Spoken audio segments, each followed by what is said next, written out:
स्वागत है फिर से एक नए वीडियो में। दोस्तों, आज की इस वीडियो में हम लोग जीव विज्ञान से संबंधित एनसीईआरटी कॉस्मोस प्रकाशन का सार संग्रह देखेंगे। दोस्तों, इससे पहले हम लोग 3 वीडियो देख चुके हैं, फिजिक्स, केमिस्ट्री और पर्यावरण एवं पारिस्थितिकी का। फुल वीडियो एक ही वीडियो में सभी प्रश्नों को उसमें कवर किया गया है। तो दोस्तों, आप लोग नहीं देखे होंगे तो उसका लिंक डिस्क्रिप्शन बॉक्स में दे दिया जाएगा, वहाँ से आप लोग उस वीडियो को भी देख लीजिएगा। बहुत अच्छा प्रश्नों का इसमें संग्रह दिया हुआ है। और दोस्तों, वीडियो अच्छा लगेगा तभी लाइक और सब्सक्राइब कीजिएगा और दोस्तों के साथ शेयर करना नहीं भूलिएगा। और दोस्तों, चैनल पर नए होंगे तो प्लीज़ चैनल को सब्सक्राइब कर लीजिएगा। और इसका PDF आप लोग को टेलीग्राम पर प्रोवाइड कर दिया जाता है। PDF पाने के लिए आप लोग टेलीग्राम से भी जुड़ जाइएगा, उसका भी लिंक डिस्क्रिप्शन बॉक्स में मिल जाता है या कमेंट बॉक्स में। तो चलिए दोस्तों, आज हम लोग शुरू करते हैं जीव विज्ञान। और जानते हैं दोस्तों, किसी भी एग्जाम में जीव विज्ञान से, साइंस में सबसे ज़्यादा जीव विज्ञान से ही प्रश्न पूछता है। तो चलिए आज हम लोग देखते हैं जीव विज्ञान से संबंधित महत्वपूर्ण प्रश्न देखते हैं। तो पहला प्रश्न पूछ रहा है कि विटीकल्चर के द्वारा क्या उत्पादित होता है। तो विटीकल्चर के द्वारा अंगूर उत्पादित होता है, अंगूर उत्पादित होता है। जेरेंटोलॉजी, जेरेंटोलॉजी के अंतर्गत वृद्धावस्था एवं आयु वृद्धि के प्रभाव का अध्ययन किया जाता है। जेरेंटोलॉजी में किसका अध्ययन करते हैं? तो वृद्धावस्था और आयु वृद्धि के प्रभाव का अध्ययन करते हैं। अगला प्रश्न है, वर्मी कल्चर में कौन सा कीट प्रयुक्त होता है? तो वर्मी कल्चर में केंचुआ, केंचुआ का प्रयोग करते हैं और केंचुआ किसान का मित्र कहलाता है, केंचुआ किसान का मित्र कहलाता है। अगला प्रश्न है कि पेडोलॉजी के अंतर्गत किस का वैज्ञानिक अध्ययन किया जाता है? पेडोलॉजी के अंतर्गत तो इसमें हो जाएगा मृदा का अध्ययन किया जाता है, यानी मिट्टी का अध्ययन करते हैं। फूलों के अध्ययन को क्या कहते हैं? फूलों के अध्ययन को एंथोलॉजी कहते हैं, फूलों के अध्ययन को एंथोलॉजी कहते हैं। अगला प्रश्न है कि कीटों का वैज्ञानिक अध्ययन क्या कहलाता है? तो कीटों का वैज्ञानिक अध्ययन एंटोमोलॉजी कहलाता है, एंटेमोलॉजी कहलाता है। अगला प्रश्न है कि जनसंख्या एवं मानव जाति के आंकड़ों का अध्ययन क्या कहलाता है? जनसंख्या एवं मानव जाति के आंकड़ों का अध्ययन को जननांकिकी कहते हैं, यानी डेमोग्राफी बोलते हैं। और आपसे दोस्तों यहाँ क्वेश्चन एक बनता है विविध का कि जननांकिकी का पिता किसे कहा जाता है? तो यह माल्थस को कहा जाता है, माल्थस को जननांकिकी का पिता कहा जाता है। यह नोट डाउन कर लीजिएगा इसको दोस्तों। अगला प्रश्न है कि जीवाश्म वनस्पति, जीवाश्म वनस्पति के अंतर्गत पादप जीवाश्म फॉसिल्स प्लांट्स का अध्ययन किया जाता है। और जहाँ भी जीवाश्म वनस्पति के अगर आपको वायु का पता लगाना है तो कार्बन 14 पद्धति से जीवाश्मों का पता लगाते हैं। अगला प्रश्न है कि विभिन्न संस्कृतियों के वैज्ञानिक विवरण के तुलनात्मक अध्ययन को क्या कहा जाता है? तो इसको एथनोलॉजी बोलते हैं, एथनोलॉजी बोलते हैं। विभिन्न संस्कृतियों के वैज्ञानिक विवरण के तुलनात्मक अध्ययन को एथनोलॉजी कहते हैं। अगला प्रश्न है कि सब्जी का अध्ययन किस शाखा के अंतर्गत किया जाता है? तो सब्जी का अध्ययन हो जाएगा ओलेरीकल्चर शाखा के अंतर्गत किया जाता है, सब्जी का अध्ययन ओलेरीकल्चर शाखा के अंतर्गत किया जाता है। नेक्स्ट प्रश्न है कि ऑस्टियो यानी हड्डियों का अध्ययन विज्ञान की किस शाखा के अंतर्गत किया जाता है? तो हो जाएगा ऑस्टियोलॉजी, ऑस्टियोलॉजी हड्डियों का अध्ययन कहलाता है। अगला प्रश्न है कि सर्पों का अध्ययन किस वैज्ञानिक शाखा के अंतर्गत किया जाता है? सर्पों का अध्ययन तो हो जाएगा सर्पेटोलॉजी, सर्पेटोलॉजी कहलाता है सर्पों का अध्ययन। अगला प्रश्न है कि हाइड्रोपोनिक्स किससे संबंधित है? तो हाइड्रोपोनिक्स का संबंध मृदा रहित पादप संवर्धन से है। अगला प्रश्न है कि जंतु विज्ञान के अंतर्गत किन जंतुओं का अध्ययन किया जाता है? तो इसमें जीवित व मृत दोनों प्रकार के जंतुओं का अध्ययन किया जाता है। प्रश्न है कि जीव विज्ञान के विभिन्न शाखाओं के जनक के बारे में पढ़ते हैं। जीव विज्ञान की शाखा है, एक तरफ जनक है। जंतु विज्ञान, जंतु विज्ञान का जनक अरस्तु को माना जाता है, जंतु विज्ञान का जनक अरस्तु को माना जाता है। नेक्स्ट है वनस्पति विज्ञान, तो वनस्पति विज्ञान का पिता या जनक थियोफ्रेस्टस को कहा जाता है, थियोफ्रेस्टस को कहा जाता है। अगला प्रश्न है कि सूक्ष्म विज्ञान, सूक्ष्म जीव विज्ञान माइक्रोबायोलॉजी के जनक लुईस पास्चर को कहा जाता है, लुईस पास्चर को सूक्ष्म जीव विज्ञान का जनक माना जाता है। नेक्स्ट है जीवाणु विज्ञान, तो जीवाणु विज्ञान यानी बैक्टीरियोलॉजी का जनक रॉबर्ट कोच को माना जाता है, रॉबर्ट कोच को माना जाता है।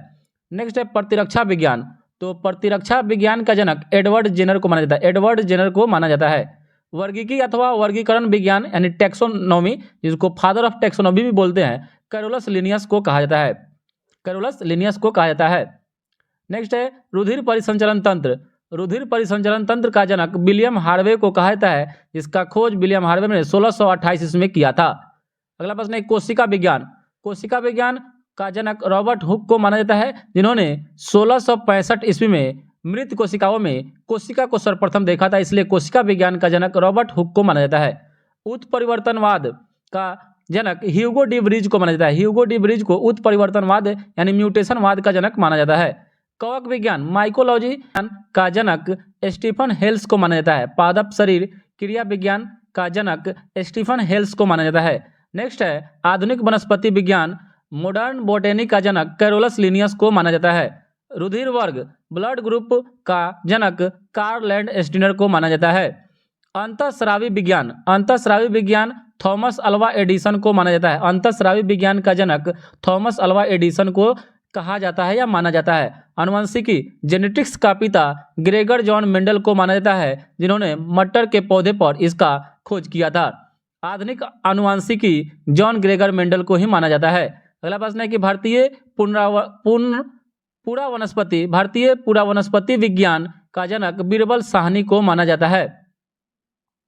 आनुवंशिक अभियांत्रिकी का जनक पॉल बर्ग को माना जाता है। शैवाल विज्ञान का जनक विलियम हेनरी हार्वे को माना जाता है। विलियम हेनरी हार्वे को शैवाल विज्ञान का जनक माना जाता है। अगला प्रश्न है कि भारतीय शैवाल विज्ञान का जनक एम.ओ.पी. आयंगर को माना जाता है। एम.ओ.पी. आयंगर को भारतीय शैवाल विज्ञान का जनक माना जाता है। अगला प्रश्न है कि भारतीय पारिस्थितिकी का जनक रामदेव मिश्रा को माना जाता है। रामदेव मिश्रा को भारतीय पारिस्थितिकी का जनक माना जाता है। अगला प्रश्न है कि औषधि विज्ञान का जनक हिप्पोक्रेटस को माना जाता है। हिप्पोक्रेटस को माना जाता है।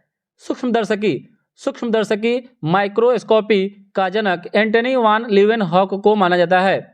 नेक्स्ट है जीन चिकित्सा का जनक एंडरसन को माना जाता है। एग्रेस्टोलॉजी बोलते हैं। घासों के अध्ययन को एग्रेस्टोलॉजी बोलते हैं। शैवालों के अध्ययन को एल्गोलॉजी बोलते हैं। शैवालों के अध्ययन को एल्गोलॉजी बोलते हैं। वहीं पर कवक के अध्ययन को माइकोलॉजी बोलते हैं और एल्गोलॉजी को कहीं कहीं फाइकोलॉजी भी बोलता है।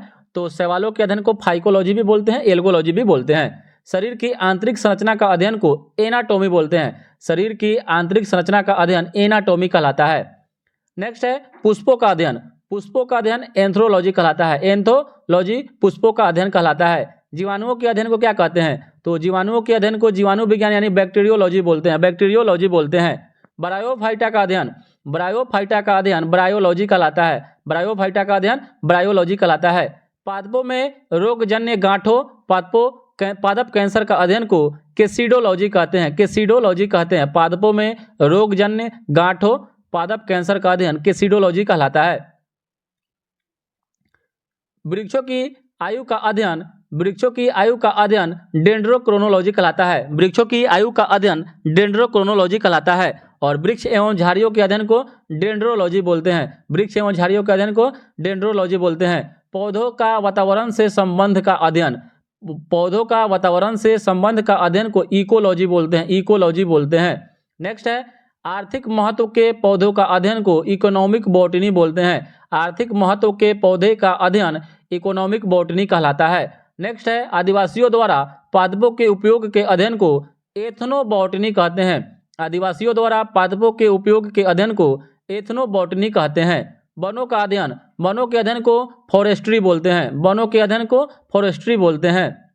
नेक्स्ट है एक्सोबायोलॉजी में अन्य ग्रहों पर संभावित जीवों की उपस्थिति का अध्ययन करते हैं। एक्सोबायोलॉजी में अन्य ग्रहों पर संभावित जीवों की उपस्थिति के अध्ययन को एक्सोबायोलॉजी कहते हैं। नेक्स्ट है कृत्रिम जीन्स का निर्माण व हस्तांतरण का अध्ययन को जेनेटिक इंजीनियरिंग कहते हैं। कृत्रिम जीन्स के निर्माण व हस्तांतरण के अध्ययन को जेनेटिक इंजीनियरिंग कहते हैं। लाइकेंस का अध्ययन को लाइकेनोलॉजी कहते हैं। अगला है सूक्ष्म जीवों का अध्ययन, तो सूक्ष्म जीवों का अध्ययन को माइक्रोबायोलॉजी कहते हैं। कवकों का अध्ययन, तो कवक के वैज्ञानिक अध्ययन को माइकोलॉजी कहते हैं। माइकोप्लाज्मा का वैज्ञानिक अध्ययन को माइकोप्लाज्मोलॉजी कहते हैं। नीमेटोड्स का पादपों के साथ संबंध का अध्ययन को नीमेटोलॉजी बोलते हैं। नीमेटोड्स का पादपों के साथ संबंधों का अध्ययन को नीमेटोलॉजी बोलते हैं। पादप जीवाश्म का अध्ययन को पेलियोबोटेनी कहते हैं। पराग कणों का अध्ययन, तो पराग कणों का अध्ययन को पेलिनोलॉजी बोलते हैं, पेलिनोलॉजी बोलते हैं पराग कणों का अध्ययन। नेक्स्ट है पादप रोगों का उपचार व अध्ययन को पैथोलॉजी बोलते हैं, पादप रोगों का उपचार व अध्ययन को पैथोलॉजी कहते हैं। पोषक तथा परजीवियों के अध्ययन को क्या कहते हैं, पोषक तथा परजीवियों के संबंध के अध्ययन को पैरासिटोलॉजी बोलते हैं, पैरासिटोलॉजी बोलते हैं, पैरासिटोलॉजी बोलते हैं। नेक्स्ट है औषधीय पादपों का अध्ययन, औषधीय पादपों का अध्ययन को फार्मेकोलॉजी बोलते हैं, फार्मेकोलॉजी बोलते हैं, औषधीय पादपों के अध्ययन को फार्मेकोलॉजी बोलते हैं। नेक्स्ट है विभिन्न पादपों के जैविक क्रियाओं के अध्ययन को क्या कहते हैं, विभिन्न पादपों के जैविक क्रियाओं के अध्ययन को फिजियोलॉजी बोलते हैं, फिजियोलॉजी बोलते हैं। अगला है टेरिडोफाइट्स, टेरिडोफाइट्स का अध्ययन क्या कहलाता है, तो टेरिडोफाइट्स का अध्ययन टेरिडोलॉजी कहलाता है, टेरिडोलॉजी कहलाता है। नेक्स्ट है पौधे के वितरण व उसके कारणों के अध्ययन को क्या कहते हैं, तो पौधों के वितरण व उसके कारणों के अध्ययन को फाइटोजियोग्राफी बोलते हैं, फाइटोजियोग्राफी बोलते हैं। नेक्स्ट है अंतरिक्ष तथा वायुमंडल में स्थित पादपों का अध्ययन क्या कहलाता है, अंतरिक्ष तथा वायुमंडल में स्थित पादपों के अध्ययन को स्पेस बायोलॉजी बोलते हैं, स्पेस बायोलॉजी बोलते हैं। नेक्स्ट है बीजों का अध्ययन क्या कहलाता है, तो बीजों का अध्ययन को स्पर्मोलॉजी बोलते हैं, स्पर्मेलॉजी बोलते हैं, स्पर्मेलॉजी बीजों का अध्ययन कहलाता है। नेक्स्ट है सूर्य के प्रभाव से चिकित्सा करने की प्रक्रिया को क्या बोलते हैं, सूर्य के प्रभाव से चिकित्सा करने की प्रक्रिया को हीलियोथेरेपी बोलते हैं, हीलियोथेरेपी बोलते हैं। अगला है कि इस शाखा के अंतर्गत बिना मृदा के बागवानी की जाती है उसको हाइड्रोपोनिक्स बोलते हैं, बिना मृदा के बागवानी की जाती है यानी पानी में उगाया जाता है तो इसको हाइड्रोपोनिक्स बोलते हैं, हाइड्रोपोनिक्स बोलते हैं। चलिए एनाटॉमी, एनाटॉमी में विच्छेदन के द्वारा शरीर व विविध अंगों की रचना का प्रदर्शन करना एनाटॉमी कहलाता है। मानव जाति के सांस्कृतिक विकास के अध्ययन को एंथ्रोपोलॉजी बोलते हैं, मानव जाति के सांस्कृतिक विकास के अध्ययन को एंथ्रोपोलॉजी कहते हैं। जैविक तथा अजैविक वातावरण से जीवों के विविध संबंधों के अध्ययन को जैविक तथा अजैविक वातावरण से जीवों के विविध संबंधों के अध्ययन को इकोलॉजी बोलते हैं। नेक्स्ट है अंतःस्रावी तंत्रों का अध्ययन एंडोक्राइनोलॉजी कहलाता है, एंडोक्राइनोलॉजी कहलाता है, अंतःस्रावी तंत्रों का अध्ययन को एंडोक्राइनोलॉजी बोलते हैं। नेक्स्ट है भ्रूणीय संवर्धन का अध्ययन, तो भ्रूणीय संवर्धन का अध्ययन को एम्ब्रायोलॉजी बोलते हैं, एम्ब्रायोलॉजी कहते हैं, भ्रूणीय संवर्धन के अध्ययन को एम्ब्रायोलॉजी बोलते हैं। उत्प्रेरक का अध्ययन, उत्प्रेरकों का अध्ययन एंजाइमोलॉजी कहते हैं, एंजाइमोलॉजी कहते हैं। जिस प्रकार उत्प्रेरक का काम है कि किसी भी रासायनिक अभिक्रिया के दर को घटा या बढ़ा देना, उसी तरह एंजाइम का शरीर में है कि पाचन के क्रिया को, पाचन के जो क्रिया होता है उसके दर को बढ़ाना और घटाना, यह एंजाइम का काम है। केमिस्ट्री में जैसे उत्प्रेरक काम करता है वैसे ही बायोलॉजी में एंजाइम काम करता है, ये भी बात याद रखिएगा दोस्तों। कीट पतंगों का अध्ययन, तो कीट पतंगों का अध्ययन एंटोमोलॉजी कहलाता है, एंटेमोलॉजी कीट पतंगों का अध्ययन कहलाता है। जीवों के अनुवांशिक लक्षण एवं इसके वंशागति के अध्ययन को जेनेटिक्स बोलते हैं, जेनेटिक्स बोलते हैं। चलिए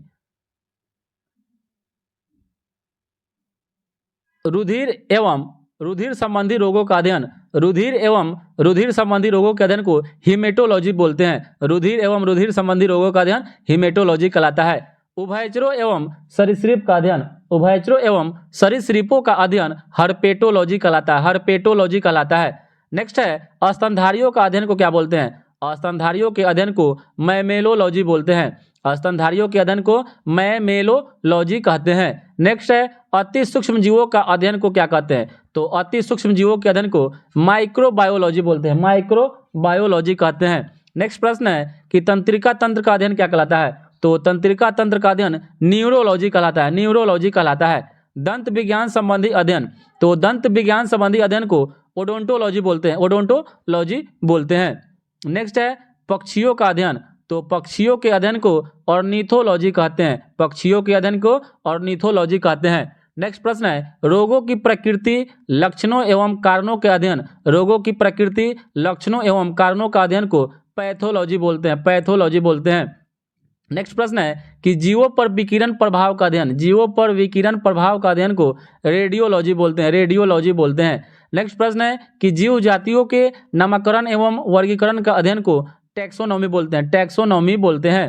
कि जीव विकास को सर्वप्रथम किसने परिभाषित किया था, तो जीव विकास को सर्वप्रथम यानी इवोल्यूशन को जीन बैप्टिस्ट डी लैमार्क ने किया था, और इसके साथ साथ ट्रेविनस भी था। लैमार्क और ट्रेविनस ने सर्वप्रथम जैव विकास या जीव विकास को परिभाषित किया था। वैज्ञानिकों ने आधुनिक मनुष्य का अंतिम पूर्वज किसे माना है? तो वैज्ञानिकों ने आधुनिक मनुष्य का अंतिम पूर्वज क्रो-मैग्नॉन मानव को माना है। और वर्तमान प्रमाण के अनुसार पृथ्वी पर जीव का उद्गम लगभग 2 अरब वर्ष पूर्व माना जाता है। 2 अरब वर्ष पूर्व माना जाता है।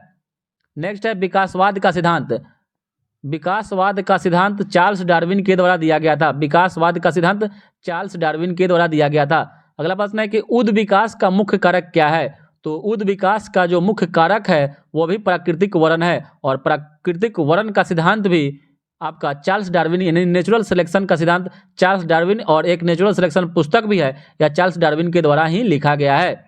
बहुत ही महत्वपूर्ण प्रश्न है दोस्तों, यह बार बार पूछता है। और दोस्तों इसका पीडीएफ आप लोग को टेलीग्राम पर मिल जाएगा, टेलीग्राम से जुड़ जाइएगा, उसका लिंक डिस्क्रिप्शन बॉक्स या कमेंट बॉक्स में मिल जाएगा दोस्तों। और उद विकास के उत्परिवर्तन सिद्धांत का प्रतिपादन किसने किया था? उद विकास के उत्परिवर्तन का सिद्धांत का प्रतिपादन ह्यूगो डी ब्रिज के द्वारा किया गया था। ह्यूगो डी ब्रिज के द्वारा किया गया था। नेक्स्ट प्रश्न है कि आर्कियोपेटेरिक्स यह पुरातन युग या जुरासिक युग का सबसे प्राचीन पक्षी है जो सरीसृप व पक्षी वर्ग के मध्य की कड़ी है। आर्कियोपेटेरिक्स क्या है? तो जुरासिक युग का सबसे प्राचीन पक्षी है जो सरीसृप व पक्षी वर्ग के मध्य की कड़ी माना जाता है। नेक्स्ट प्रश्न है कि मैमथ किस जीव का पूर्वज है? मैमथ तो हो जाएगा हाथी का, हाथी, और हाथी भारत का विरासत पशु है। नेक्स्ट प्रश्न है कि पृथ्वी पर सबसे पहले किस जीव की उत्पत्ति मानी जाती है? तो हो जाएगा नील हरित शैवाल की, ब्लू ग्रीन एल्गी। नील हरित शैवाल की उत्पत्ति पृथ्वी पर सबसे पहले मानी जाती है। नेक्स्ट प्रश्न है कि शीत ऋतु में पशुओं के प्रसुप्ति काल को क्या कहते हैं? तो इसको हाइबरनेशन बोलते हैं। शीत ऋतु में पशुओं के प्रसूति काल के अध्ययन को हाइबरनेशन बोलते हैं। नेक्स्ट प्रश्न है कि किस जीव में स्नायु तंत्र नर्वस सिस्टम तो होता है परंतु मस्तिष्क नहीं होता है? तो हो जाएगा तारामीन यानी स्टार फिश में स्नायु नर्वस सिस्टम होता है परंतु मस्तिष्क नहीं होता है। नेक्स्ट प्रश्न है कि जीवाणु में किस प्रकार के राइबोसोम पाए जाते हैं? तो जीवाणु में 70S प्रकार के राइबोसोम पाए जाते हैं। 70S प्रकार के राइबोसोम्स पाए जाते हैं। डायनासोर सरीसृप वर्ग में आते थे जिसका उदय मेसोजोइक युग में हुआ था। डायनासोर सरीसृप वर्ग में आते थे जिसका उदय मेसोजोइक युग में हुआ था। नेक्स्ट प्रश्न है कि नील हरित शैवाल जीवाणु तथा कवक में लवक नहीं पाए जाते हैं बल्कि लोमली के आकार की कौन सी संरचना पाई जाती है? तो नील हरित शैवाल जीवाणु तथा कवक में लवक नहीं पाए जाते हैं बल्कि लोमिली के आकार की कौन सी रचना पाई जाती है? तो उसको क्रोमेटोफोर्स बोलते हैं। नेक्स्ट प्रश्न है कि किन पौधों में जाइलम वाहिकाएं का अभाव होता है? तो जाइलम वाहिकाओं का जो अभाव होता है वह अनावृत बीजी एवं टेरिडोफाइट्स में होता है। नेक्स्ट प्रश्न है कि पांच जगत वर्गीकरण किसने प्रस्तुत किया था? तो 5 जगत वर्गीकरण 5 किंगडम क्लासिफिकेशन यह व्हिटेकर के द्वारा किया गया था।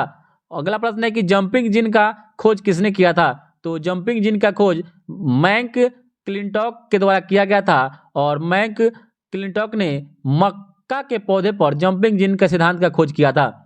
नेक्स्ट प्रश्न है कि कौन से क्षार डीएनए तथा आरएनए दोनों में पाए जाते हैं? तो डीएनए तथा आरएनए दोनों में पाए जाने वाले क्षार जो हैं वह एडेनिन, गुआनिन और साइटोसिन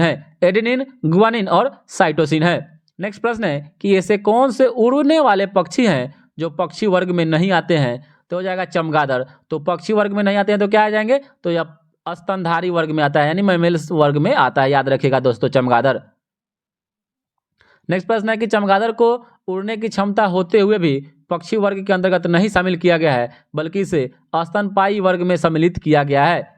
नेक्स्ट प्रश्न है कि वह समूह जिसके जंतु प्रायः रात्रिचर होते हैं, रात्रिचर यानी रात में चलते हैं, तो हो जाएगा मच्छर, चमगादड़ और ऊपर या क्वेश्चन पूछता है दोस्तों, 1-2 क्वेश्चन इससे पूछ ही देता है। मानव, तो मानव का वैज्ञानिक नाम होमोसेपियंस है, होमोसेपियंस होता है। मानव का वैज्ञानिक नाम होमोसेपियंस होता है। तेंदुआ, तेंदुआ का वैज्ञानिक नाम पैंथेरा पार्डस होता है, पैंथेरा पार्डस होता है। वहीं पर बाघ का वैज्ञानिक नाम पैंथेरा टिग्रिस होता है, पैंथेरा टिग्रिस होता है। शेर, शेर का वैज्ञानिक नाम पैंथेरा लियो, पैंथेरा लियो शेर का वैज्ञानिक नाम है। मटर, मटर का वैज्ञानिक नाम पाइसम सटाइवम होता है, कहीं कहीं आपको पीजम सटाइवम में मिलेगा, पाइसम सटाइवम होता है। नेक्स्ट है बिली, बिली का अध्ययन बिली का जो वैज्ञानिक नाम हो जाएगा फेलिस कैटस होता है, फेलिस कैटिस होता है। मेढक राना टिग्रिना होता है, मेढक का वैज्ञानिक नाम राना टिग्रिना होता है। धान, धान का हो जाएगा ओराइजा सटाइवा, ओराइजा सटाइवा धान का वैज्ञानिक नाम होता है। सरसों, सरसों का वैज्ञानिक नाम ब्रेसिका कंपेस्ट्रिस होता है, ब्रेसिका कंपेस्ट्रिस होता है। चना, चना का वैज्ञानिक नाम सीसर एरिटिनम होता है, सीसर एरिटिनम होता है। गेहूं, गेहूं का वैज्ञानिक नाम ट्रिटिकम एस्टिवम होता है, ट्रिटिकम एस्टिवम होता है। गाय, गाय का वैज्ञानिक नाम बोस इंडिकस होता है। वहीं पर आम, आम का वैज्ञानिक नाम मैंगीफेरा इंडिका होता है, मैंगीफेरा इंडिका होता है।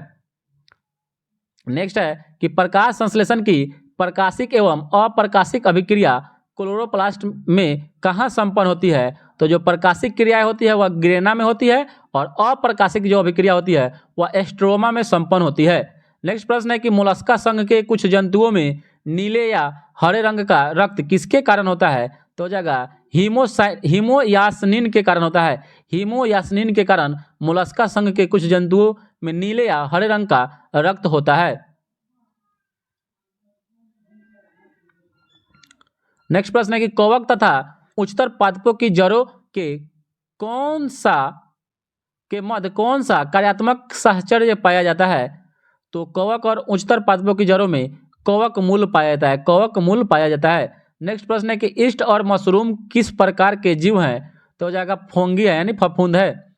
नेक्स्ट प्रश्न है कि कपास में पाया जाने वाला प्रमुख घटक कौन सा है? तो कपास में पाया जाने वाला जो प्रमुख घटक है वह सेलुलोज है, सेलुलोज है।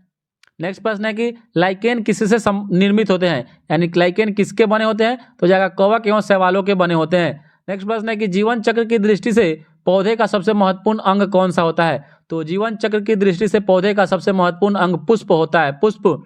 नेक्स्ट प्रश्न है कि क्लोरोफिल के निर्माण में कौन सा तत्व महत्वपूर्ण होता है? तो क्लोरोफिल के निर्माण में मैग्नीशियम जो तत्व होता है वह महत्वपूर्ण होता है।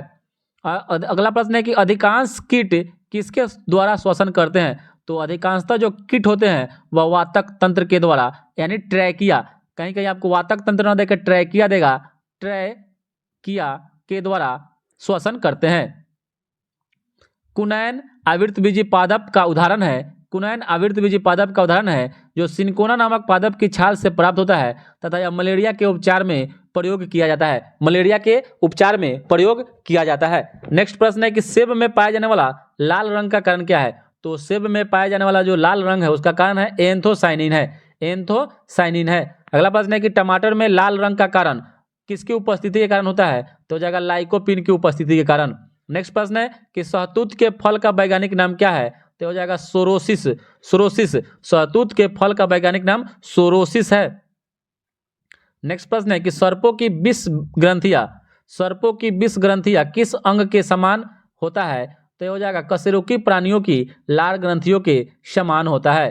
नेक्स्ट प्रश्न है कि निपेंथिस खासियाना नामक पौधा मुख्यतः भारत के किस राज्य में पाया जाता है? तो निपेंथिस खासियाना नामक पौधा मुख्यतः जो पीचर प्लांट है यह मेघालय में पाया जाता है, मेघालय में पाया जाता है। नेक्स्ट प्रश्न है कि चट्टानों पर उगने वाले पादप को क्या कहते हैं?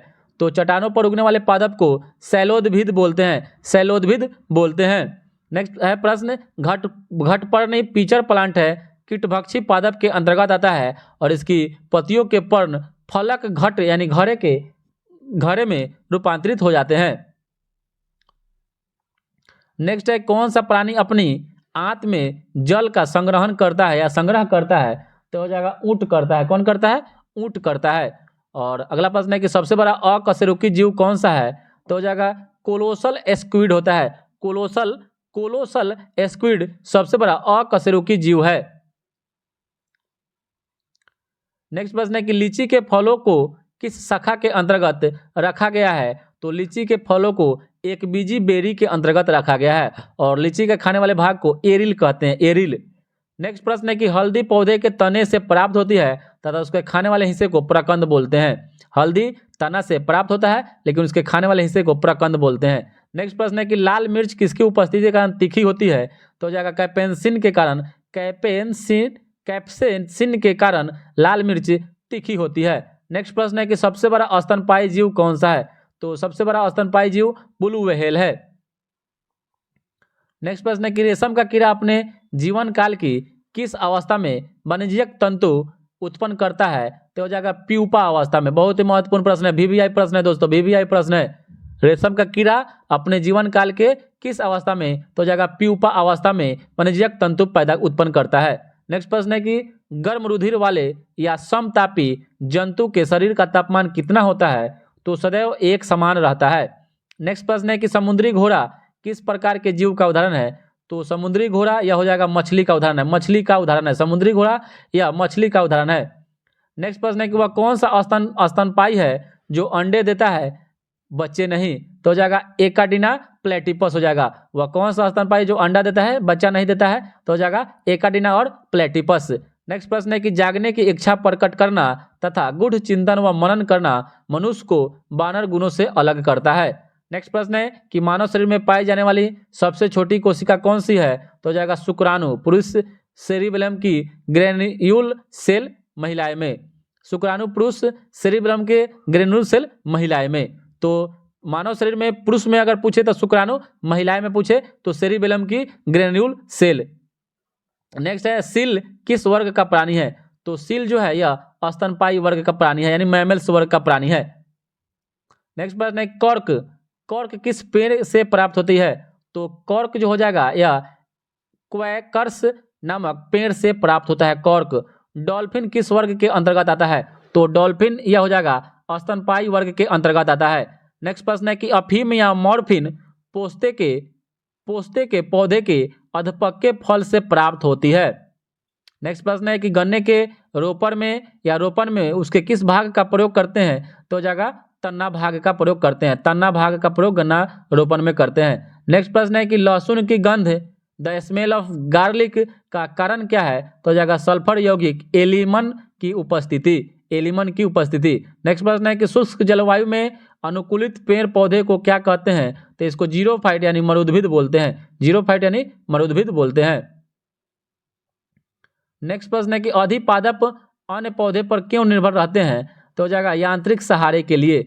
नेक्स्ट प्रश्न है कि टिक और माइट किस जीव वंश से संबंधित है? तो हो जाएगा मकड़ी वंश से। टिक और माइट यह हो जाएगा मकड़ी वंश से संबंधित है। नेक्स्ट प्रश्न है कि जुगनू की चमक किस एंजाइम के कारण होती है? तो हो जाएगा ल्यूसीफेरस के कारण होता है। ल्यूसीफेरस के कारण जुगनू की चमक होता है, ल्यूसीफेरस के कारण। नेक्स्ट प्रश्न है कि सन हेम्प रेशे किससे प्राप्त किए जाते हैं? तो हो जाएगा फ्लोएम से प्राप्त किए जाते हैं। नेक्स्ट प्रश्न है कि लेग हीमोग्लोबिन किसमें पाई जाती है? तो लेग हीमोग्लोबिन यह हो जाएगा आपका लेगियुम मूल ग्रंथियों में पाई जाती है। लेगियुम मूल ग्रंथियों में लेग हीमोग्लोबिन पाई जाती है। नेक्स्ट प्रश्न है कि डार्विन की पुस्तक on the origin of species कब प्रकाशित हुई थी? तो हो जाएगा वर्ष 1859 ईस्वी में प्रकाशित हुआ था। नेक्स्ट प्रश्न है कि जैव विकास के पक्ष में किस स्रोत से प्रत्यक्ष प्रमाण प्राप्त किए जाते हैं? तो हो जाएगा जीवाश्मों से प्राप्त किए जाते हैं। नेक्स्ट प्रश्न है कि जीवों के उद विकास के संदर्भ में कौन सा अनुक्रमण सही है? तो हो जाएगा सैलामेंडर, अजगर, कंगारू हो जाएगा। सैलामेंडर, अजगर और कंगारू हो जाएगा। नेक्स्ट प्रश्न है कि किन कशेरुकी जीवों में कंकाल पूर्णतः अनुपस्थित होता है? तो हो जाएगा सरीसृप में होता है। नेक्स्ट प्रश्न है कि कॉकरोच और सिल्वर फिश में किस प्रकार का परिसंचरण तंत्र पाया जाता है? तो कॉकरोच और सिल्वर फिश में खुला परिसंचरण तंत्र पाया जाता है। नेक्स्ट प्रश्न है कि स्तनपायी भ्रूण में किसके द्वारा बाहर उत्सर्जित किए जाते हैं? स्तनपायी भ्रूण में उत्सर्जनीय जो उत्पाद होते हैं वह अपरा के द्वारा उत्सर्जित किए जाते हैं। चमगादड़ कैसा प्राणी है? तो चमगादड़ जो है यह नियत तापी वार्म ब्लडेड होता है। नेक्स्ट देख लेते हैं कि विज्ञान की पैलियोंटोलॉजी शाखा नामक शाखा के अंतर्गत जीवाश्मों का अध्ययन किया जाता है। विज्ञान की पैलियोंटोलॉजी नामक शाखा के अंतर्गत जीवाश्मों का अध्ययन किया जाता है। नेक्स्ट प्रश्न है कि सबसे बड़ा पक्षी जो सबसे तेज गति से दौड़ सकता है परंतु उड़ नहीं सकता है वह ऑस्ट्रिच यानी शुतुरमुर्ग है। नेक्स्ट प्रश्न है कि नमक युक्त मिट्टी में उगने वाले पादप को हेलोफाइट्स बोलते हैं। हेलोफाइट्स, नमक युक्त मिट्टी में उगने वाले पादप को हेलोफाइट्स बोलते हैं। नेक्स्ट है कि एंट अमीबा हिस्टोरिका नामक परजीवी मानव शरीर के किस अंग में पाया जाता है? तो जाएगा आंत में पाया जाता है। और मानव शरीर में जो टाइफाइड रोग हो जाता है तो इसमें आंत प्रभावित हो जाता है। वहीं पर एंट अमीबा हिस्टोरिका नामक परजीवी जो होता है वह मानव शरीर के आंत में ही पाया जाता है। नेक्स्ट प्रश्न है कि लिग्निन नामक पदार्थ जमा रहता है। तो लिग्निन नामक पदार्थ होता है या जाइलम ऊतक पर जमा रहता है। नेक्स्ट प्रश्न है कि डीएनए संश्लेषण तथा हिस्टोन प्रोटीन कोशिका चक्र की किस प्रवस्था में बनते हैं? तो हो जाएगा एस प्रवस्था में बनते हैं। एस प्रवस्था में बनते हैं।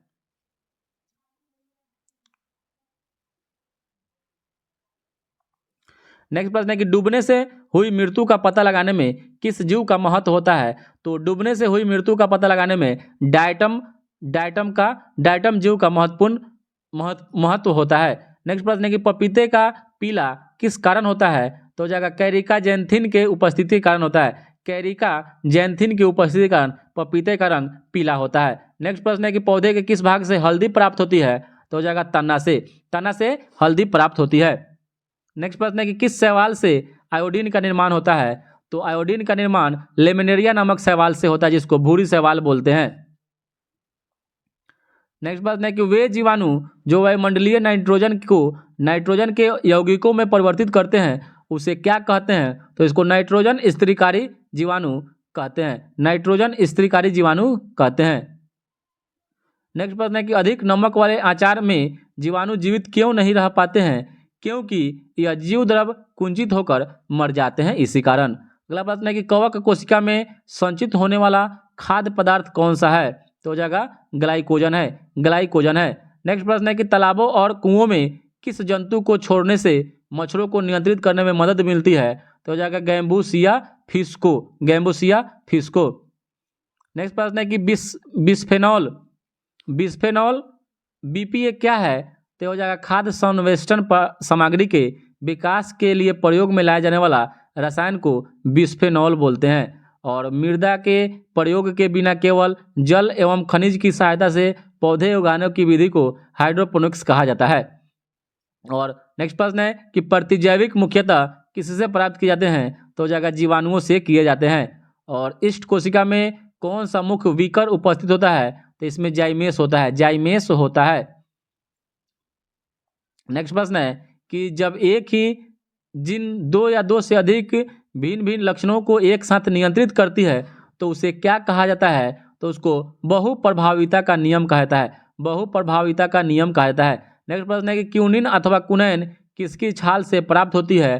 तो हो जाएगा सिनकोना वृक्ष से प्राप्त होती है। नेक्स्ट प्रश्न है कि मेंडल ने अपने वंशागति नियमों रूल्स ऑफ हेरिडिटी को प्रतिपादित करने में किस पौधे का प्रयोग किया था? तो हो जाएगा गार्डन पी यानी मटर के पौधे का प्रयोग किया था। नेक्स्ट है कि ग्रेगर जॉन मेंडल 1822 से लेकर 1884 ईस्वी को आधुनिक आनुवंशिकी का जनक फादर ऑफ मॉडर्न जेनेटिक्स कहा जाता है और इनका जन्म ऑस्ट्रेलिया देश से था। नेक्स्ट प्रश्न है कि सूखा सहिष्णुता से संबंधित हार्मोन कौन सा है? तो सूखा सहिष्णुता से संबंधित हार्मोन का नाम है एब्सिसिक अम्ल। नेक्स्ट प्रश्न है कि अधिकांश एंजाइम किस ताप पर सर्वाधिक सक्रिय होते हैं? तो हो जाएगा 20 से 35 डिग्री सेल्सियस के जो मध्य तापमान होता है उसमें एंजाइम सर्वाधिक सक्रिय हो जाते हैं। नेक्स्ट प्रश्न है कि जैव कोशिका के किस कोशिकांग को ऊर्जा घर यानी पावर हाउस ऑफ सेल कहा जाता है? तो हो जाएगा माइटोकॉन्ड्रिया यानी सूत्र कणिका को कहा जाता है। हमारे तंत्र में अधिकतम एटीपी यानी एडिनोसाइन ट्राइफॉस्फेट अणुओं को उत्पन्न करने वाले पद का नाम क्रेब्स चक्र है और क्रेब्स चक्र का पता हेंस क्रेब के द्वारा लगाया गया था। नेक्स्ट प्रश्न है कि प्लाज्मा झिल्ली किन पदार्थों से बनी होती है? तो हो जाएगा प्रोटीन तथा लिपिड से मिलकर प्लाज्मा झिल्ली का निर्माण होता है। नेक्स्ट प्रश्न है कि मानव शरीर के किस अंग में लसिका कोशिकाएं पाई जाती है? तो हो जाएगा प्लीहा में पाया जाता है। नेक्स्ट प्रश्न है कि किस जीव में लिंग गुणसूत्र नहीं पाए जाते हैं? लिंग गुणसूत्र तो हो जाएगा छिपकली में नहीं पाया जाता है। नेक्स्ट प्रश्न है कोशिका जंतु कोशिका में अनुपस्थित होता है। तो जंतु कोशिका में कोशिका भीति, कोशिका जो भीति होता है सेल वाल, यह जंतु कोशिका में अनुपस्थित होता है, जबकि यह पादप कोशिका में उपस्थित होता है। और पादप कोशिका और जंतु कोशिका में जो अंतर पाया जाता है तो यही सेल वाल से ही पता लगता है। नेक्स्ट है कि पिट पिंड कहाँ पाई जाती है। तो पिट पिंड या अंडाशय में, ओवेरी में पाया जाता है।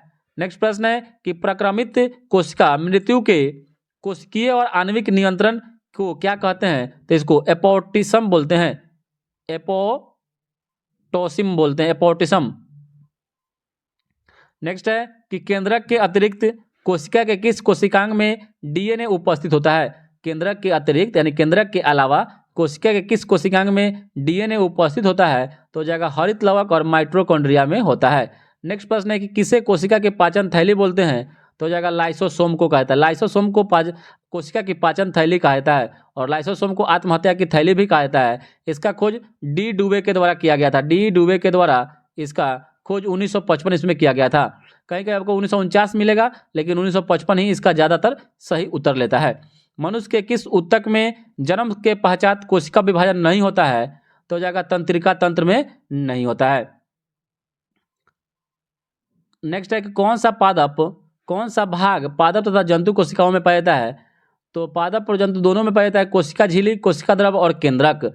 कोशिका झिल्ली, कोशिका द्रव और कोशिका यानी केंद्रक तीनों पादप और जंतु कोशिका में पाया जाता है। हाइपरप्लासिया का अर्थ क्या होता है। तो हाइपरप्लासिया का क्या अर्थ होता है। तो कोशिका के आकार में वृद्धि को हाइपरप्लासिया बोलते हैं। नेक्स्ट प्रश्न है कि जीन शब्द सर्वप्रथम किसने प्रतिपादित किया था। तो जगह जोहानसन ने 1909 इसमें प्रतिपादित किया था। नेक्स्ट प्रश्न है कि रिवर्स प्रतिलेखन की खोज किसने की थी। तो जगह टेमिन एवं बाल्टीमोर के द्वारा किया गया था। टेमिन और बाल्टीमोर के द्वारा रिवर्स प्रतिलेखन का खोज किया गया था। नेक्स्ट है कि जब एक युग्म जीन दूसरे इकाई के प्रभाव को छुपाता है कि कोशिका का जीवित अंश जीव द्रव कहलाता है, यह किससे मिलकर बनता है। यानी कहने का मतलब है कि कोशिका का जो जीवित अंश उसको प्रोटोप्लाज्म जीव द्रव कहते हैं। जीव द्रव किससे मिलकर बनता है। तो जीव द्रव का निर्माण कोशिका द्रव और केंद्रक द्रव से मिलकर बनता है। कोशिका द्रव और केंद्रक द्रव से मिलकर बनता है। अगला प्रश्न है कि कौन सा कोशिकांग प्रोटीन संश्लेषण में सहायक करता है। तो प्रोटीन संश्लेषण में राइबोसोम सहायक करता है और राइबोसोम को प्रोटीन की फैक्ट्री कहा जाता है।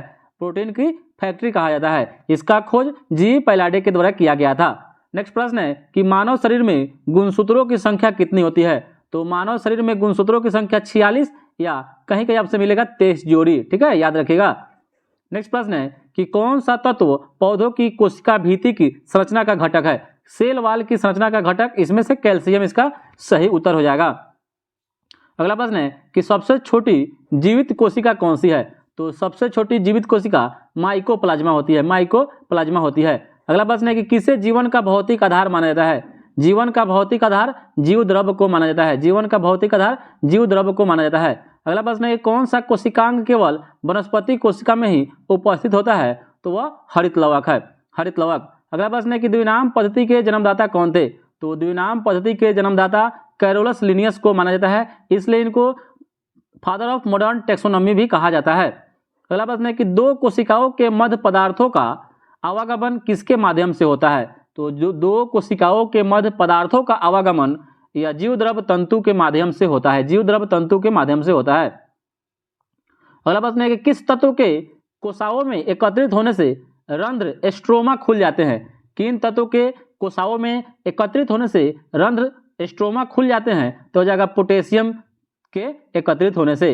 अगला प्रश्न है किसे कोशिकांग को ट्रैफिक पुलिस की संज्ञा प्रदान की गई है। कोशिकांग को ट्रैफिक पुलिस की संज्ञा प्रदान की गई है तो हो जाएगा गोल्जी काय को। इसको यातायात प्रबंधक कहा जाता है, इसीलिए कोशिकांग को ट्रैफिक पुलिस यातायात प्रबंध करने वाला तो हो जाएगा गोल्जी काय को। और इसका खोज कैमिलो गोल्जी के द्वारा किया गया था।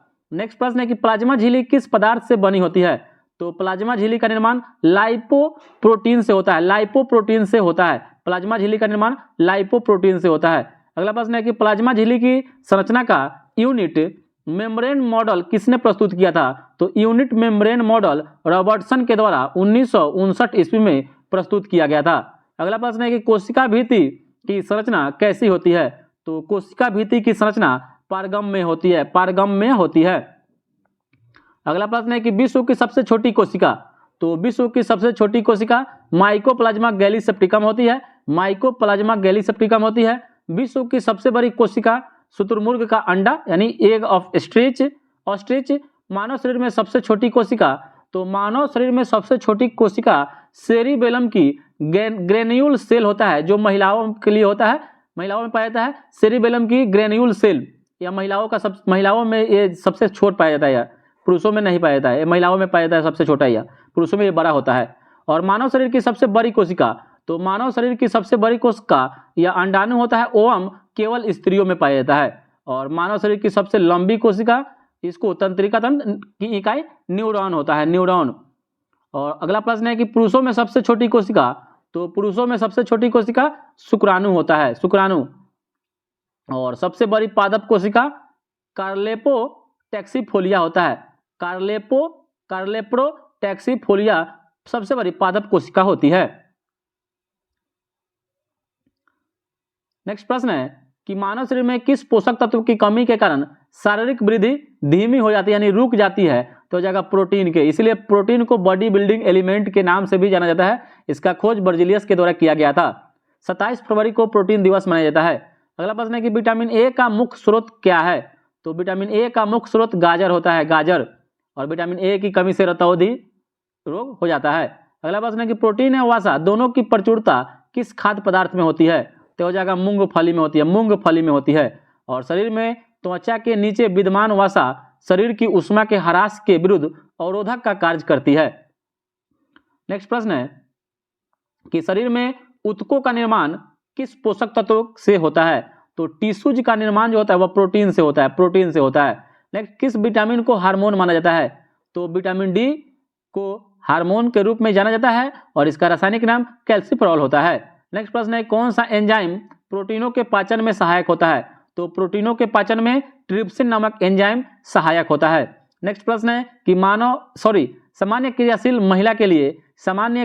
महिला के लिए प्रोटीन की उपयुक्त दैनिक मात्रा कितनी होनी चाहिए? तो हो जाएगा लगभग 45 ग्राम होना चाहिए, लगभग 45 ग्राम होना चाहिए।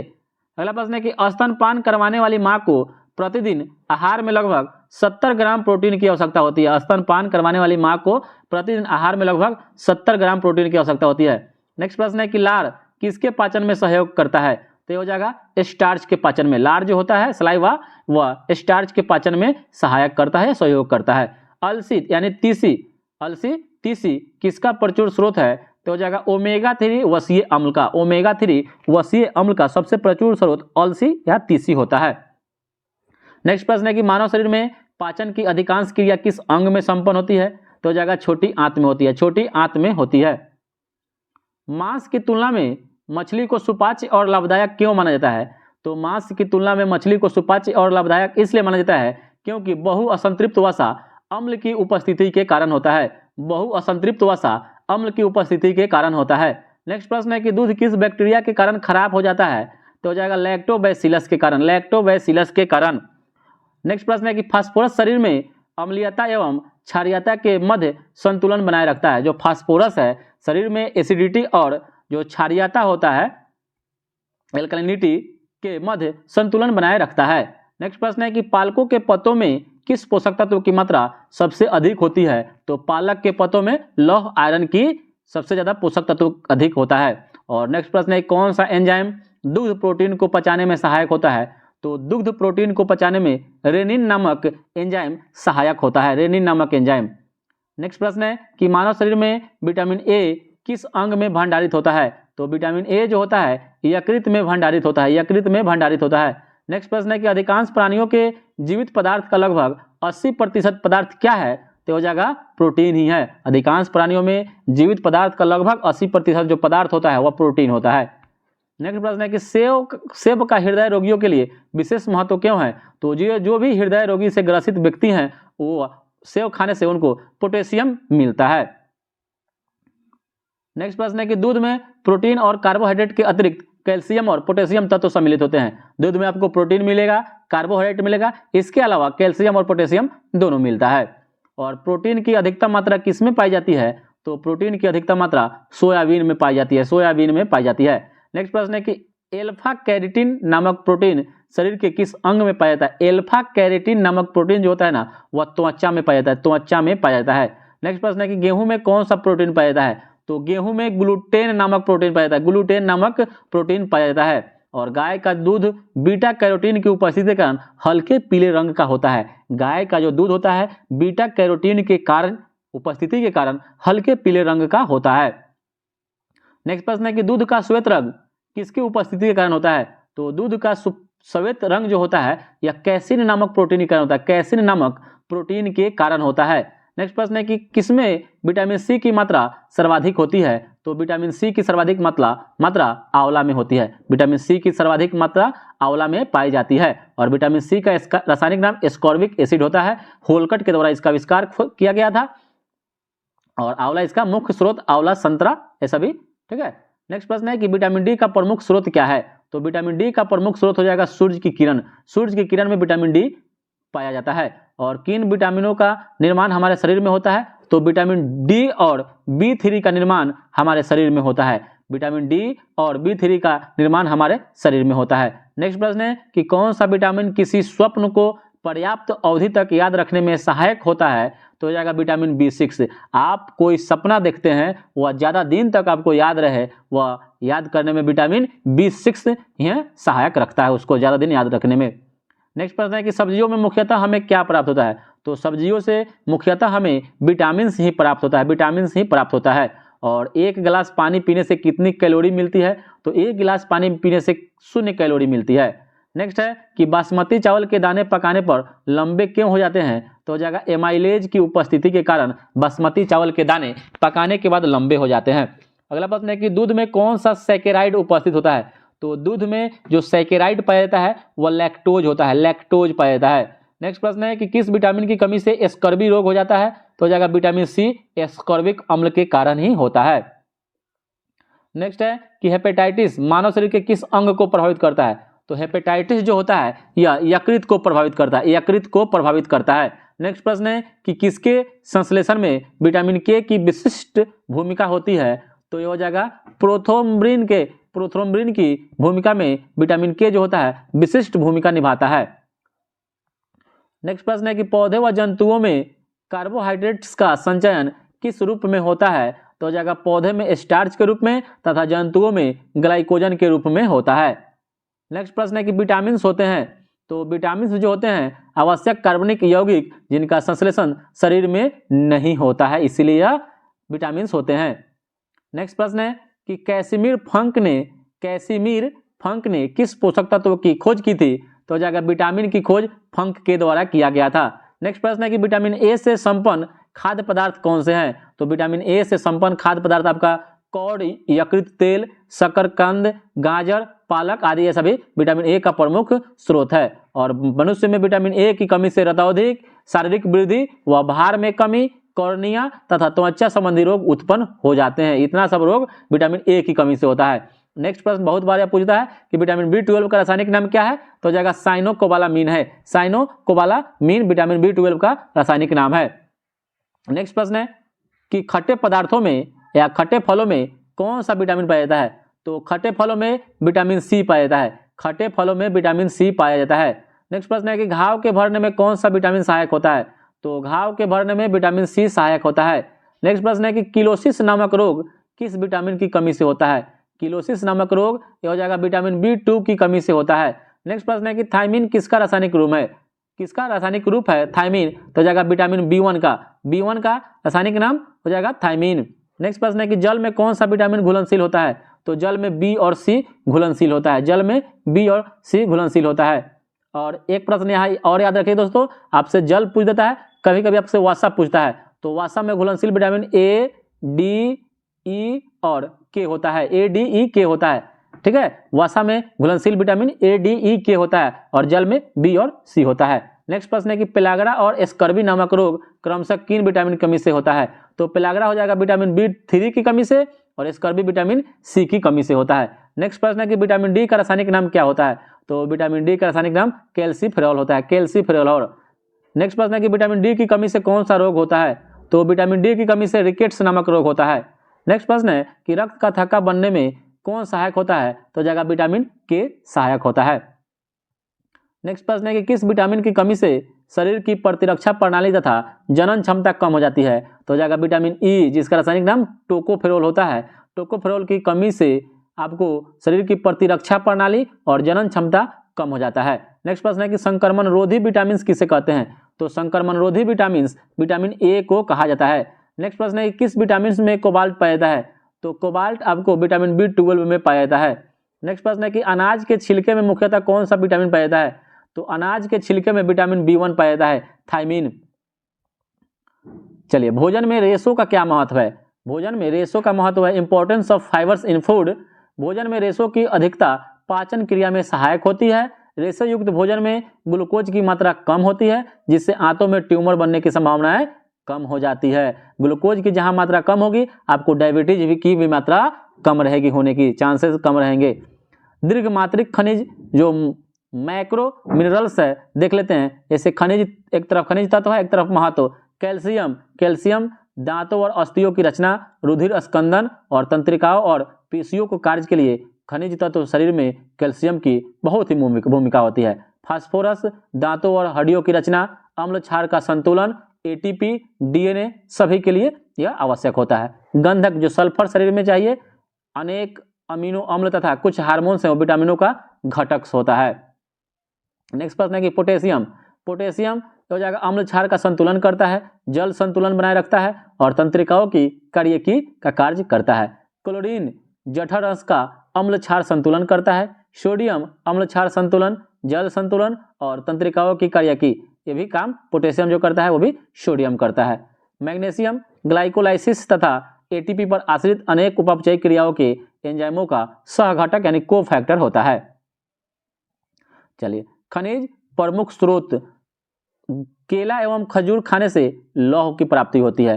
पालक खाने से पोटेशियम, आयोडीन युक्त साधारण सामान्य नमक से आयोडीन मिलता है और दूध एवं अंडा खाने से कैल्शियम मिलता है। नेक्स्ट है कौन सा तत्व किडनी में पथरी को बनाने से रोकता है, तो हो जाएगा मैग्नीशियम रोकता है। कौन सा तत्व किडनी में पथरी को बनने से रोकता है, तो मैग्नीशियम रोकता है। नेक्स्ट प्रश्न है कि कौन सा फल स्कर्वी रोग के उपचार में उपयोगी होता है, तो हो जाएगा आंवला उपयोगी होता है। नेक्स्ट प्रश्न है कि एक संतुलित आहार में विभिन्न पोषक तत्वों किस अनुपात में होने चाहिए, तो हो जाएगा 1/2 प्रोटीन, 1/4 वसा और 3/5 कार्बोहाइड्रेट होना चाहिए। नेक्स्ट है कि किस पोषक तत्व से प्रति ग्राम सर्वाधिक ऊर्जा प्राप्त होती है, तो हो जाएगा वसा से होती है। नेक्स्ट प्रश्न है किसकी कमी से क्रिटिनिज्म यानी मंद बुद्धि और बौना रोग हो जाता है, तो हो जाएगा आयोडीन की कमी से। नेक्स्ट प्रश्न है कौन सा विटामिन शरीर को रोगों से नेक्स्ट प्रश्न है कि पादपों में किस संरचना के द्वारा जल ऊपर चढ़ता है, तो पादपों में जो किस संरचना के कारण जल ऊपर चढ़ता है, तो यह जाइलम के द्वारा चलता है, जाइलम के द्वारा चढ़ता है ऊपर। और एक बीज किसके अभाव में अंकुरित हो सकता है, तो जगह पर्याप्त प्रकाश के अभाव में। नेक्स्ट प्रश्न है कि प्रकाश संश्लेषण की दर किस प्रकाश में अधिक होती है, तो प्रकाश संश्लेषण की जो दर होती है वह लाल प्रकाश में अधिक होती है। नेक्स्ट प्रश्न है कि जीवाणुओं द्वारा नाइट्रेट को वायुमंडलीय नाइट्रोजन में परिवर्तित करने की प्रक्रिया को क्या कहते हैं, तो इसको विनाइट्रीकरण कहते हैं, विनाइट्रीकरण कहते हैं। नेक्स्ट प्रश्न है कि किस क्रिया के दौरान सौर ऊर्जा रासायनिक ऊर्जा में परिवर्तित हो जाती है, तो जगह प्रकाश संश्लेषण के दौरान। नेक्स्ट प्रश्न है कि वृद्धि रोधक के रूप में कार्य करते हैं, तो वृद्धि रोधक के रूप में एब्सिसिक अम्ल व इथाइलिन करता है, एब्सिसिक अम्ल व इथाइलिन कार्य करता है। नेक्स्ट प्रश्न है कि पुष्पित पौधे के बीज किसके बने होते हैं, तो पुष्पित पौधे के बीज या भ्रूण खाद्य संग्रह तथा आवरण के बने होते हैं। नेक्स्ट प्रश्न है कि प्रकाश संश्लेषण पादप के किस कोशिका में होता है, तो प्रकाश संश्लेषण पादप के किस कोशिका में होता है, तो हो जाएगा क्लोरोप्लास्ट में होता है। नेक्स्ट प्रश्न है कि यदि हम केंचुए तथा जोंक पर नमक छिड़कते हैं तो वह क्यों मर जाता है, तो हो जाएगा प्रसरण प्रघात के कारण हो जाता है।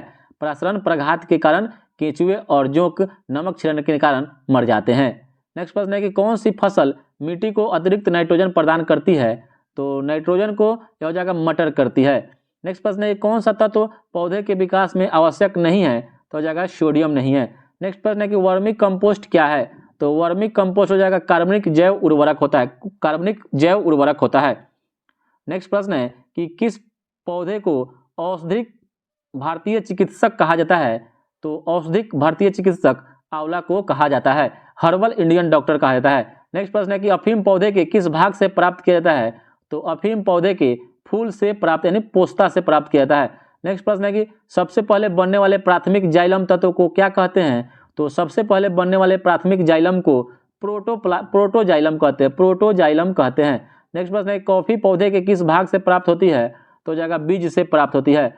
नेक्स्ट प्रश्न है कि रेशम के कीट सामान्यतः किस पेड़ पर पाले जाते हैं? तो जाएगा शहतूत पर पाले जाते हैं, शहतूत पर। नेक्स्ट प्रश्न है कि भूमि की उर्वरता को घटाने वाला जीवाणु कौन है?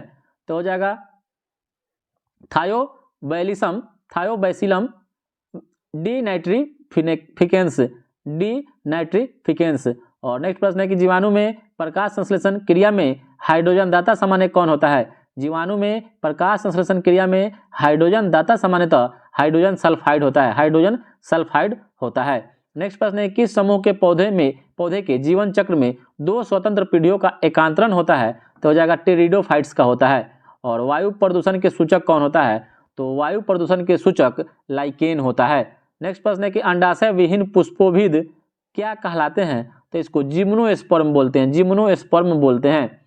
नेक्स्ट प्रश्न है कि बरगद की शाखाओं से निकलने वाले जड़ों को क्या कहा जाता है? तो इसको स्तंभ मूल कहा जाता है, स्तंभ मूल कहा जाता है। और नेक्स्ट प्रश्न है कि परजीवी पौधे अपने पोषद से किस अंग द्वारा भोजन का अवशोषण करते हैं? तो हो जाएगा चुपकांग के द्वारा करते हैं। नेक्स्ट प्रश्न है किस प्रकार के पौधे की जड़ों में द्वितीयक वृद्धि पाई जाती है? तो हो जाएगा द्विबीजपत्री पौधों में। नेक्स्ट प्रश्न है कि नागफनी में पत्तियां किस में रूपांतरित होती है? तो हो जाएगा कांटों में होती है। नेक्स्ट प्रश्न है गेहूं, धान एवं जौ में कैसी जड़ें पाई जाती है? तो हो जाएगा तंतुमय जड़ें पाई जाती है, तंतुमय जड़ें पाई जाती है। नेक्स्ट प्रश्न है कि रेशेदार जड़ तंत्र किन पौधों में पाया जाता है? तो रेशेदार जड़ तंत्र प्रायः एक बीजपत्री पौधों में पाया जाता है। अगला प्रश्न है कौन सा मरुद्भिद पौधा उत्तर प्रदेश के मैदानी क्षेत्रों में पाया जाता है? तो उत्तर प्रदेश के मैदानी क्षेत्रों में जो मरुद्भिद पौधा पाया जाता है उसका नाम है एकेसिया। अगला प्रश्न है कि पुष्प का सहायक अंग किसे कहा जाता है? तो पुष्प का सहायक अंग बाह्य दल पुंज एवं दल पुंज को कहा जाता है। चलिए कुछ पादप और उसका प्रयोग जो किया जाता है उसका भाग देख लेते हैं। जैसे लहसुन प्याज, तो लहसुन और प्याज का शल्यकंद खाते हैं। हल्दी अदरक का खाने वाला भाग जो होता है वह प्रकंद होता है। अरबी जिमीकंद का धनकंद खाते हैं। और आलू जो होता है वह कंद या स्तंभकंद इसका खाते हैं। हार्मोन्स विकर से भिन्न होता है, क्यों? क्योंकि हार्मोन्स उपापचयी क्रियाओं में पूर्णतः प्रयुक्त होता है। नेक्स्ट प्रश्न है कि जीवाणु में प्रकाश संश्लेषण उच्च पादपों से भिन्न होता है, क्योंकि इसमें O2 का निष्कासन नहीं होता है। नेक्स्ट प्रश्न है कि प्याज किसका परिवर्तित रूप है या परिवर्धित रूप है? तो हो जाएगा तने का है। नेक्स्ट प्रश्न है कि मानव भ्रूण में हृदय स्पंदन कब प्रारंभ होता है? तो हो जाएगा विकास के चौथे 5वें सप्ताह में होने लगता है। और मनुष्य की खोपड़ी में कितनी अस्थियां पाई जाती है? तो हो जाएगा 29। अगला प्रश्न है कि परिवर्ती क्रियाओं का नियंत्रण केंद्र कहाँ स्थित है? तो हो जाएगा कशेरुकी स्पाइनल कॉर्ड में। और प्रतिवर्ती क्रियाओं का पता सर्वप्रथम मार्शल हॉल के द्वारा लगाया गया था। वयस्क मानव में कितनी हड्डियां पाई जाती है? तो हो जाएगा 206। नाखून काटते समय दर्द नहीं होता है, क्योंकि नाखून मृत कोशिकाओं के द्रव द्वारा बने होते हैं जिनमें रक्त संचरण नहीं होता है। नेक्स्ट प्रश्न है कि हमारे शरीर का सबसे दृढ़ भाग कौन है? तो दृढ़ भाग जो है दंतवल्क, जिसको दांतों का एनामेल होता है, एनामेल जिसको बोलते हैं। शल्य क्रिया में ऑर्थोप्लास्टी का क्या कार्य है? तो जोड़ का प्रतिस्थापन करता है, ज्वाइंट रिप्लेसमेंट करता है। ज्वाइंट रिप्लेसमेंट करना को ऑर्थोप्लास्टी बोलते हैं। और मानव शरीर में सबसे छोटी हड्डी कान की होती है, जिसे स्टेपिज कहा जाता है। और कान में 3 प्रकार की हड्डी पाई जाती है और तीनों में 2-2 हड्डी पाई जाती है, यानी टोटल कान में 6 हड्डी पाई जाती है। नेक्स्ट प्रश्न है कि मानव शरीर की सबसे लंबी हड्डी कौन सा है? तो हो जाएगा फीमर है। अगला प्रश्न है कि कशेरुकी रज्जु स्पाइनल कॉर्ड में कितनी जोड़ी तंत्रिकाएं नर्व पाई जाती है? तो हो जाएगा 31 जोड़ी। और मानव शरीर के पसलियों में कितने जोड़े पाए जाते हैं? तो 12 जोड़े पाए जाते हैं। और मानव शरीर के डिम्ब वाहिनी नली में शुक्राणु डिम्ब को निषेचित करता है। अगला प्रश्न है कि वयस्क मानव के शरीर में जल का प्रतिशत कितना होता है? तो हो जाएगा 65% पाया जाता है। वयस्क मानव के शरीर में जल का जो प्रतिशत होता है वह 65% पाया जाता है। अगला प्रश्न है कि अस्थि का दंत निर्माण हेतु क्या आवश्यक है? तो अस्थि का दंत निर्माण हेतु कैल्शियम और फास्फोरस आवश्यक होता है। अगला प्रश्न है कि मानव शरीर की सबसे मजबूत पेशियां कौन सी है? तो जाएगा जबड़ों की पेशियां जो होती है सबसे मजबूत होती है। अगला प्रश्न है कि परिवर्धनशील भ्रूण की सुक्ष्मसन में कौन रक्षा करता है? तो हो जाएगा उल्व करता है। अगला प्रश्न है कि मानव शरीर के जीवन काल में कितने दांत 2 बार विकसित होते हैं? तो 20 दांत जो होते हैं 2 बार विकसित होते हैं। अगला प्रश्न है कि मानव शरीर की सबसे बड़ी गुहा कौन सी है? तो मानव शरीर की सबसे बड़ी गुहा जो है कोलम या स्प्लैंकिंग गुहा है। अगला प्रश्न है कि त्वचा पर चोट लगने के बाद इसका पुनरुद्धारण किसके द्वारा किया जाता है? तो जाएगा घनाकार उपकला के द्वारा किया जाता है। कंडरा किसको जोड़ती है? कंडरा, जिसको टेंडन इंग्लिश में बोलते हैं, पेशी को हड्डी से यानी मांसपेशी को हड्डी से जोड़ता है उसको कंडरा टेंडन बोलते हैं, और हड्डी से हड्डी को जोड़ता है उसको लिगामेंट यानी स्नायु बोलते हैं। स्नायु एवं कंडराएं कैसे ऊतक हैं?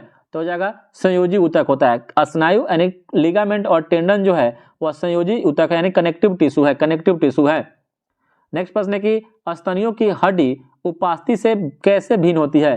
तो स्तनियों की जो हड्डी होती है उपास्थि से हैवर्सियन नलिकाओं के द्वारा भिन्न होती है। अगला प्रश्न है कि अस्थि का मैट्रिक्स किस प्रोटीन का बना होता है? तो अस्थि का मैट्रिक्स किस प्रोटीन का बना होता है? यह हो जाएगा ओसिन प्रोटीन का होता है। अगला प्रश्न है कि अस्थियों को कठोर बनाने वाले लवण मुख्यतः क्या होते हैं? तो हड्डियों को कठोर बनाने वाले लवण कैल्शियम और मैग्नीशियम के फॉस्फेट होते हैं। अगला प्रश्न है कि लसिका में किन रुधिराणुओं की अनुपस्थिति होती है? तो जाएगा लाल रुधिराणुओं की अनुपस्थित होती है। अगला प्रश्न है कौन सा प्रोटीन त्वचा, बाल, नाखून, सींग तथा खुर के निर्माण में सहायक होते हैं? तो हो जाएगा केराटिन होता है। जो केराटिन नामक प्रोटीन है वह त्वचा, बाल, नाखून, सींग और खुर के निर्माण में सहायक होता है। हड्डियों में कौन सा प्रोटीन पाया जाता है? तो हड्डियों में ओसिन नामक प्रोटीन पाया जाता है, ओसिन, और मांसपेशी में मायोसिस नामक प्रोटीन पाया जाता है। अगला बात है कि अस्थियों में मुख्यतः कौन से कार्बनिक पदार्थ पाए जाते हैं? तो जाएगा कैल्शियम तथा मैग्नीशियम फॉस्फेट पाया जाता है। अगला प्रश्न है कि मज्जा गुहा मैरो स्कैविटी का निर्माण किस प्रकार की कोशिकाएं करती है? तो जाएगा ऑस्टियोक्लास्ट नामक कोशिकाएं मज्जा गुहा का निर्माण करती है। अगला प्रश्न है कि अस्थियों का निर्माण किन ऊतकों से हुआ है? तो जाएगा संयोजी ऊतक से हुआ है। अगला प्रश्न है कि शिशुओं में कुल कितनी अस्थियां पाई जाती है? तो शिशुओं में कुल अस्थियां 300 पाई जाती है। अगला प्रश्न है कि मानव शरीर के किस अंग में सबसे अधिक अस्थियों की संख्या है? तो जाएगा हाथ में है। अगला प्रश्न है किस प्रकार की संधियों द्वारा हमारी खोपड़ी की अस्थियां परस्पर जुड़ी होती है? तो जाएगा अचल संधि के कारण। अगला प्रश्न है कि मनुष्य के कंकाल में कब्जा संधि का एक उत्कृष्ट उदाहरण किन अस्थियों की संधि में मिलता है? तो हो जाएगा अल्ना एवं ह्यूमरस में मिलता है, अल्ना एवं ह्यूमरस में मिलता है। नेक्स्ट प्रश्न है कि श्वसन में बाहर निकली वायु में CO2 की लगभग कितनी मात्रा होती है? तो हो जाएगा 4% होती है। अगला प्रश्न है कि अधिकतर कीट किस प्रकार के श्वसन क्रिया करते हैं? तो हो जाएगा श्वास नली प्रणाली के द्वारा करते हैं अधिकतर कीट। और शीत निद्रा के दौरान मेढक जो होते हैं किस अंग से श्वसन करता है? तो केवल त्वचा से करता है। अगला प्रश्न है कि यातायात पुलिस शराब के नशे वाले व्यक्तियों की श्वास जांच में किस गैस के मिश्रण का प्रयोग करती है? तो हो जाएगा पोटेशियम डाइक्रोमेट सल्फ्यूरिक अम्ल का प्रयोग करती है। और श्वासोच्छ्वास यानी ब्रीथिंग में बाहर निकली वायु में ऑक्सीजन लगभग कितनी मात्रा होती है? तो हो जाएगा 17% होती है। ब्रीदिंग में बाहर निकली वायु में ऑक्सीजन 17%। नेक्स्ट है कि श्वसन में रुधिर का कौन सा घटक O2 का अवशोषण करता है? तो O2 का अवशोषण लाल रक्त कणिकाएं RBC करता है। अगला प्रश्न है कि अवायवीय श्वसन में पेशी कोशिकाएं ग्लूकोज को किसमें परिवर्तित होकर ऊर्जा उत्पादन करती है? तो हो जाएगा लैक्टिक अम्ल में। और भोजन निगलते समय श्वसन मार्ग किस अंग द्वारा बंद हो जाता है? तो हो जाएगा एपिग्लॉटिस के द्वारा। और फेफड़ों में गैसों का आदान प्रदान किसके द्वारा होता है? तो हो जाएगा रुधिर के द्वारा होता है। अगला प्रश्न है कि क्रेब्स चक्र की क्रिया किस कोशिकांग से संपन्न होती है? तो हो जाएगा माइटोकॉन्ड्रिया से। और ऑक्सीश्वसन की क्रिया कोशिका के किस भाग में संपन्न होती है? तो हो जाएगा कोशिका द्रव एवं माइटोकॉन्ड्रिया में होता है। और ग्लाइकोलिसिस क्रिया को ऑक्सी तथा अनऑक्सी श्वसन का सामान्य चरण माना जाता है। ग्लाइकोलिसिस क्रिया को ऑक्सी तथा अनॉक्सी श्वसन का सामान्य चरण माना जाता है। और श्वसन द्वारा उत्पन्न ऊर्जा का संचय किस रूप में होता है? तो हो जाएगा एटीपी अणु के रूप में होता है। श्वसन द्वारा उत्पन्न ऊर्जा का संचय एटीपी अणु के रूप में होता है। नेक्स्ट प्रश्न है कि पहाड़ों पर रहने वाले में आरबीसी की संख्या अधिक क्यों होता है? तो हो जाएगा पहाड़ पर वायु कम संघनित होती है इसी कारण। अगला प्रश्न है कि कार्बोहाइड्रेट्स तथा वसा उपचय के प्रमुख अंतिम उत्पाद कौन है? तो एक हो जाएगा CO2 एवं पाइरुविक अम्ल होता है। कार्बोहाइड्रेट्स तथा वसा के उपचय के प्रमुख अंतिम उत्पाद CO2 और पाइरुविक अम्ल होता है। और अवायवीय श्वसन में कौन सी क्रिया होती है? तो हो जाएगा ग्लाइकोलिसिस होता है। और मानव में श्वास दर प्रति मिनट लगभग 12 से 15